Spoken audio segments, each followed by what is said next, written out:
ఈ నెల అక్టోబర్ 20వ తేదీన సోమవారం దీపావళి పండుగ వచ్చింది. దీపావళి పండుగ నాడు రాత్రి సమయంలో లక్ష్మీదేవిని పూజిస్తే లక్ష్మీదేవి వెంటనే మీ ఇంట్లోకి అడుగుపెడుతుంది. ఇక ఈ సంవత్సరమంతా డబ్బు సమస్యలు ఏర్పడకుండా మీ ఇల్లంతా డబ్బుతో నిండిపోతుంది. అంతటి శక్తి ఈ దీపావళి పూజకు ఉంటుంది. దీపావళి పండుగ నియమాలు ఏమిటి? ఎన్ని దీపాలు వెలిగించాలి? లక్ష్మీదేవిని ఎలా పూజించాలి? ధనత్రయోదశి పూజా విధానం, నరక చతుర్థి నియమాలు, భగిని హస్తభోజనం విశిష్టత, ఇలా ఎన్నో విషయాల గురించి ఈ వీడియోలో తెలుసుకుందాం. దీపావళి పండుగను 5 రోజులు జరుపుకుంటారు. ఈ దీపావళి 5 రోజులపాటు లక్ష్మీదేవి కనకవర్షాన్ని కురిపిస్తూ తన భక్తులను ఆశీర్వదిస్తుందట. ఈ దీపావళి 5 రోజుల పండుగలో మొదటి రోజు ధనత్రయోదశిని జరుపుకుంటారు. ఈ నెల అక్టోబర్ 18వ తేదీ శనివారం నాడు ధనత్రయోదశి. అక్టోబర్ 18వ తేదీ మధ్యాహ్నం 1:07 నుండి అక్టోబర్ 19వ తేదీ మధ్యాహ్నం 1:37 వరకు ధనత్రయోదశి ఉంటుంది. సంవత్సరానికి ఒక్కసారి మాత్రమే ఎంతో శక్తివంతమైన ధనత్రయోదశి ఏర్పడుతుంది.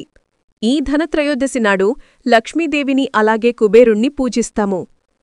కుబేరుడు సంపదలకు దేవుడు కాబట్టి ఈ ధనత్రయోదశి రోజున ఎవరైతే కుబేరుణ్ణి పూజిస్తారో అలాంటి ఇళ్లల్లోకి పుష్కలంగా డబ్బు చేరుతుంది.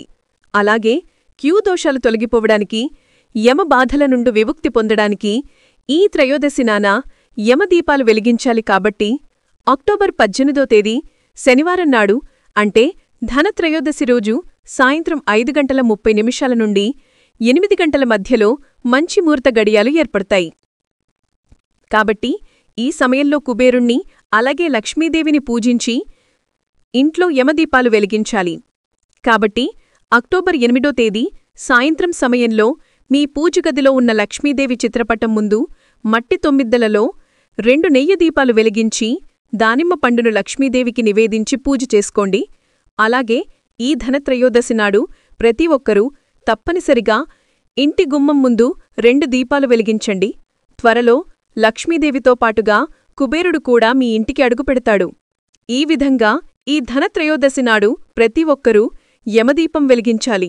తద్వారా మృత్యుదోషాలన్నీ తొలగిపోయి మీ కుటుంబం ఆయుష్షు పెరుగుతుంది. అక్టోబర్ 18వ తేదీ సాయంత్రం సమయంలో మీ ఇంటి దక్షిణ దిశలో యమదీపం వెలిగించండి.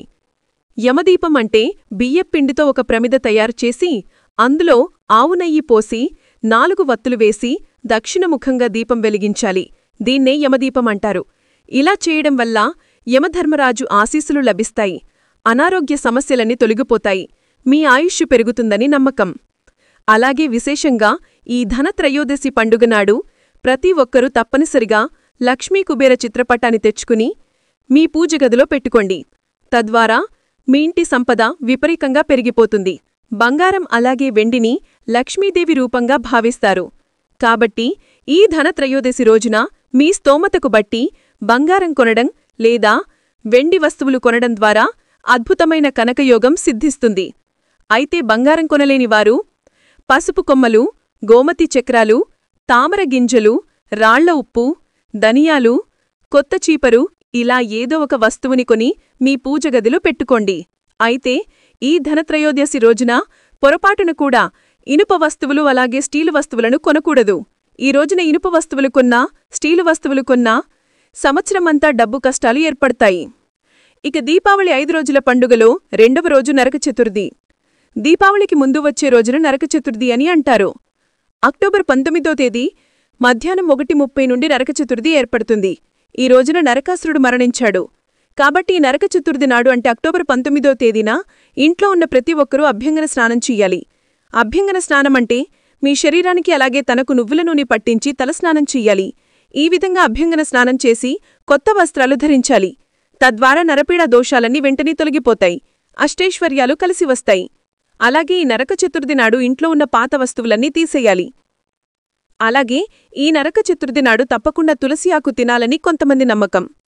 ఇక తర్వాత వచ్చే పండుగ దీపావళి పండుగ. అక్టోబర్ 20వ తేదీ సోమవారం నాడు దీపావళి పండుగను జరుపుకోవాలి.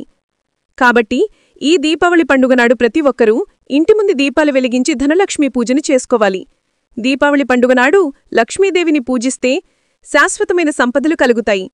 కాబట్టి అక్టోబర్ 20వ తేదీ సోమవారం నాడు సాయంత్రం 7 గంటల నుండి 9 గంటల మధ్యలో లక్ష్మీదేవిని విశేషంగా అలంకరించాలి. మీ ఇంట్లో ఉన్న బంగారు ఆభరణాలు అలాగా వెండి ఆభరణాలను లక్ష్మీదేవి ముందు పెట్టి పూజ చేసుకోవాలి. విశేషంగా ఈ దీపావళి పండుగ నాడు పూజగదిలో 13 దీపాలు వెలిగిస్తే అఖండ ఐశ్వర్యం ప్రాప్తి సిద్ధిస్తుందట. 13 దీపాలు వెలిగించలేని వారు పూజగదిలో 3 దీపాలు వెలిగించి లక్ష్మీదేవిని పూజించండి. అలాగే ఈ దీపావళి పండుగ నాడు సాయంత్రం సమయంలో ఇంటి గుమ్మం ముందు గోధుమల దీపం వెలిగిస్తే ఈ సంవత్సరమంతా లక్ష్మీదేవి మీ ఇంట్లో తిష్టు వేసుకుని కూర్చుంటుంది. దీపావళి పండుగ నాడు గోధుమల దీపం ఎలా వెలిగించాలి? సాయంత్రం చీకటి పడ్డాక మీ ఇంటి గుమ్మం బయట ఒక పళ్లం నిండా గోధుమల పోసి ఆ గోధుమలపైన మట్టి ప్రమిదను పెట్టి నువ్వుల నూనెతో దీపం వెలిగించండి. ఈ గోధుమల దీపం ఎక్కువసేపు వెలిగేలా చూసుకోవాలి. ఈ దీపం ఎంత ఎక్కువసేపు వెలిగితే అంత ఐశ్వర్యం మీ ఇంట్లోకి చేరుతుంది. ఈ దీపం కొండెక్కిన తర్వాత గోధుమలను నానపెట్టి గోమాతకు ఆహారంగా తినిపించండి, లేదా ఎవరూ తిరగని ప్రదేశంలో ఆ గోధుమలను పడేయండి. ఈ విధంగా దీపావళి పండుగ నాడు గోధుమల దీపం వెలిగించి అంతులేని ఐశ్వర్యాన్ని పొందండి. విశేషంగా ఈ దీపావళి పండుగ నాడు అర్ధరాత్రి 12 గంటలకు చీపురుతో ఇల్లంతా శుభ్రం చేసి ఉప్పు నీటితో ఇంటిని తొడవండి. ఇలా చేయడం వల్ల మీ ఇంట్లోన్న దరిద్రదేవత వెంటనే బయటకు వెళ్లిపోయి గళ్ళుగళ్ళుమని లక్ష్మీదేవి అడుగు పెడుతుంది. ఈ విధంగా దీపావళి పండుగలు జరుపుకుంటారు. ఇక దీపావళి 5 రోజుల పండుగలో 4వ పండుగ బలిపాడ్డమి. అక్టోబర్ 21వ తేదీ సాయంత్రం 4 గంటల నుండి అక్టోబర్ 22వ తేదీ సాయంత్రం 6 గంటల వరకు బలిపాడ్డమి ఉంటుంది. అయితే బలిపాడ్డమి నాడు సాయంత్రం సమయంలో బలిచక్రవర్తి భూలోకానికి వస్తాడట. కాబట్టి అక్టోబర్ 21వ తేదీ సాయంత్రం సమయంలో ప్రతి ఒక్కరూ ఇంటి ముందు దీపాలు వెలిగించండి. ఈ బలిపాడ్యమి నాడు తప్పకుండా దానధర్మాలు చెయ్యాలి. ఈ రోజున చేసే దానధర్మాలకు కోటి జన్మల పుణ్యఫలితం లభిస్తుంది. అదేవిధంగా ఆడవారికి సుమంగళ యోగం సిద్ధించి భర్త ఆయుష్ పెరగాలంటే ఈ బలిపాడ్యమి నాడు భర్తలను పూజించాలి. కాబట్టి ఈ బలిపాడ్యమి నాడు భార్యలు తమ భర్తకు తిలకం పెట్టి హారతిచ్చి పాదాలకు నమస్కారం చేసుకోవాలి. అలాగే దీపావళి 5 రోజుల పండుగలో ఆఖరి పండుగ భాగిని హస్తభోజనం. అక్టోబర్ 23వ తేదీన భాగిని హస్తభోజనం పండుగని జరుపుకోవాలి. దీనికి చాలా విశిష్టత ఉంటుంది.